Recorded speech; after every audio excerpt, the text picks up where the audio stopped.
নমস্কার বন্ধুরা। তো আজকে আমাদের এই বাড়ির পাশে যে এলাকাটাতে আছে, তো এই এলাকায় দেখছি অনেকগুলো বক উড়ে বেড়াচ্ছে। তার সঙ্গে একটা আমরা বলি তো শামুক কুড়াল গ্রাম ভাষায়, তো ভালো ভাষায় কী বলে যায় না, বক আর শামুক কুড়ালগুলো দেখতে পাচ্ছি চারিদিক থেকে উড়ে বেড়াচ্ছে আর সুন্দরভাবে খাচ্ছে, ঘুরে বেড়াচ্ছে। তো আমাদেরকে দেখাচ্ছি ওয়েদারটা আজকে।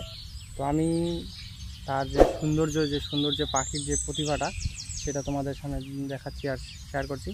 তোমরা ভিডিওটা যদি ভালো লাগে অবশ্যই লাইক, কমেন্ট, শেয়ার, সাবস্ক্রাইব করে আমাকে পাশে থাকবে আর একটু উৎসাহী আগ্রহ করবে একটু। তো দেখো আমি কীভাবে আজকে ভিডিও করছি। আর সেই আজকে ওয়েদারটা সত্যি খুব সুন্দর। সেই ওয়েদারে সুন্দর কিছু পাখির ছবি তোলা আছে, তোমাদের সামনে শেয়ার করছি। দেখো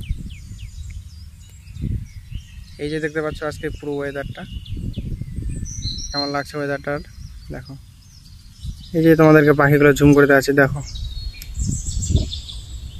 হয়তো তোমরা দেখতে পাচ্ছ না। তো ধান কাটতে আজকে ধান কাটা হয়ে গেছে, তো মাঠটা পুরো মাঠ ফাঁকা। এখন মাঠে নিয়ে অনেকগুলা মেঘ জমে গেছে আর মাছও আছে, দেখতে পাচ্ছ। তো আমরা এখন পাখির কিছু শ্যুট করব, সেই পাখিগুলোকে তোমাদের সামনে শেয়ার করবো। দেখো পরিবেশ, এই যে একটা পাখি দূরে উড়ে যাচ্ছে, এই যে উড়ে যাচ্ছে, হয়তো দেখতে পাবে না। এটা ক্যামেরা দিয়ে আমি ভিডিও করে তোমাদের সামনে শেয়ার করব। তোমরা ভিডিওটা ফুল ওয়াচ করো, তাহলেই বুঝতে পারবে যে আজকে কেমন ছবি তোলা হলো।